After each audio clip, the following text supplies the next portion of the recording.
वो दिन बस ऐसे ही निकल गया और फिर आया रविवार और मैं नहा धो के पूजा करके तैयार था। आशु समय से आ गई और आते ही मेरे सीने से चिपक गई, पर आज मैंने उसे नहीं छुआ और वो तुरंत ये बदलाव ताड़ गई। क्या हुआ, नाराज हो? उसने मेरी ठुड्डी पकड़ते हुए कहा। नहीं तो, आज से व्रत है। ये सुनते ही आशु मुझसे छिटक कर खड़ी हो गई और अपनी जीभ दांतों तले दबाकर सॉरी बोली। दरअसल मैं हर साल नवरात्रों में व्रत रखता था और पूरे रखता था, तब तो मैं आपको छू भी नहीं सकती। आशु ने पूछा। दिल साफ हो तो छू सकती हो, पर वासना भरी हो तो नहीं, मैंने मुस्कुराते हुए कहा। तो जवाब में आशु बोली, आपको देखते ही मेरे जिस्म में आग लग जाती है, उसे बुझाने ही तो मैं आपके करीब आती हूँ। पर हाय रे मेरी किस्मत, आप तो विश्वामित्र बन गए। पर कोई बात नहीं, ये मेनका आपकी तपस्या भंग अवश्य कर देगी। बड़ा ज्ञान है तुझे, पर मेरे साथ ऐसा कुछ करने की कोशिश भी मत करना, मार खाएगी मेरे से। मैंने आशु को चेतावनी दी। उसने बस हाँ में गर्दन हिलाई। वो जानती थी कि व्रत के दिनों में मैं बहुत सख्त नियमों का प्लान करता हूँ। हालांकि मेरे लिए भी इस बार बहुत मुश्किल था आशु के सामने होते हुए उससे दूर रहना। अब उस दिन चूंकि मैं कुछ खाने वाला नहीं था तो आशु ने भी कुछ खाने से मना कर दिया। मैंने फिर भी उसके लिए फ्रूट चाट बना दी और दोनों बिस्तर पर बैठे मूवी देखते रहे।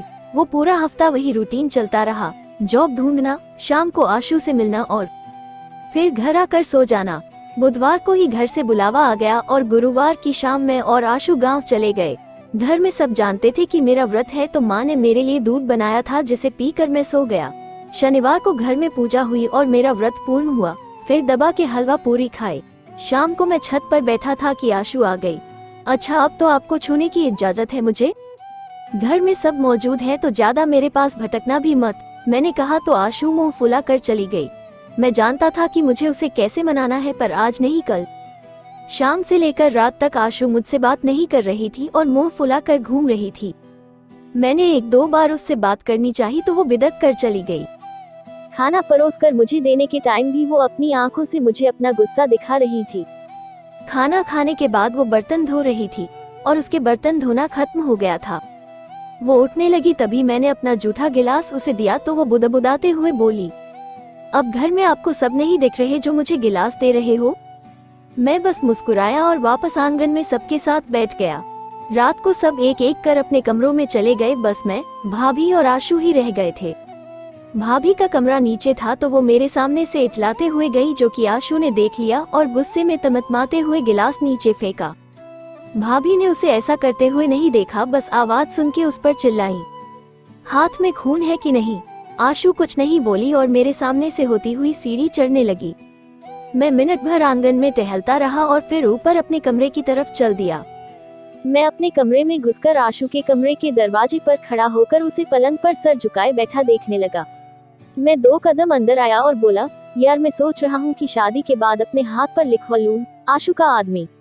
ये सुनकर आशु हंस पड़ी। फिर अगले ही पल कोशिश करने लगी कि मुझे फिर से अपना गुस्सा दिखाए, पर उसका चेहरा उसे ऐसा करने नहीं दे रहा था। वो हंसना चाह रही थी पर अपना गुस्सा भी दिखाना चाहती थी। वो उठी और आकर मेरे सीने से लग गई। आपको पता है मैं बार बार आपके सीने से क्यों लगती हूँ? हाँ, बहुत बार बताया है तुमने, मैंने कहा। सीने की आंच से मेरे दिल में हो रही उथल पुथल शांत हो जाती है। जिस गर्मी के लिए मैं तड़पती हूँ वो बस यही मिलती है, आशु ने फिर से दोहराते हुए कहा। चलो अब सो जाओ, सुबह से काम कर करके थक गए होंगे, मैंने आशु को खुद से दूर करते हुए कहा। ना, आपके सीने से लगते ही सारी थकावट दूर हो जाती है। आशु फिर से मेरी छाती से चिपक गई। अब मुझे कैसे भी करके उसे खुद से दूर करना था, वरना अगर कोई आ जाता तो बखेड़ा खड़ा हो सकता था। माँ, आप, मैंने झूठ बोला, जिससे आशु मुझसे एकदम से छिटक कर दूर हो गई। पर जब उसने दरवाजे की तरफ देखा और वहां किसी को नहीं पाया तो वो गुस्सा हो गई। सॉरी जान, पर कोई हमें देख लेगा तो बखेड़ा खड़ा हो जाएगा, मैंने उसे मनाते हुए कहा। पर वो दूसरी तरफ मुंह कर खड़ी हो गई। मैं पलट के जाने लगा तो वो बोली, दरवाजा बंद करके सोना, माँ प्यासी शेरनी की तरह आपका इंतजार कर रही है। मैंने पलट कर देखा तो आशु की आंखों में जलन साफ झलक रही थी। मैं उसे गले लगाने को जैसे ही आगे बढ़ा कि आशु एकदम से पलट गई। मुझे डर था कि कहीं कोई आ ना जाए, इसलिए मैं अपने कमरे में आ गया और दरवाजा बंद कर लिया और लेट गया। मुझे पता था कि अगली सुबह मुझे क्या करना है। सुबह फटाफट उठा और नहा धो के तैयार हो गया। सब आंगन में बैठे चाय पी रहे थे कि मैंने बात शुरू की। मैं ताऊ जी शाम को सारे रावण दहन देखने चले। ताऊ जी, सारे क्यों?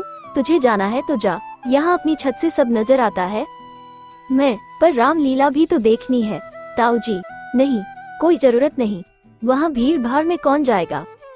मैं, हमारे लिए भीड़ भाड़ कैसी, आपको बस मुखिया को एक फोन करना है और रामलीला की आगे वाली लाइन में सीट मिल जाएगी। पिताजी, इतने से काम के लिए कौन एहसान ले। मैं, ठीक है, एक मुखिया थोड़े ही है। मैंने अपना फोन निकाला और प्रकाश को फोन किया। मैं, सुन यार, वो रामलीला की आगे वाली 8 सीटें चाहिए। संकेत, अबे तू वहाँ आकर मुझे कॉल कर दियो, सीटें मिल जाएंगी।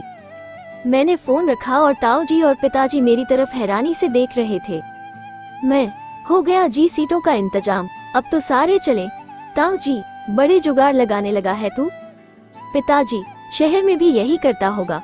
मैं आगे कुछ नहीं बोला और चुपचाप चाय पीने लगा।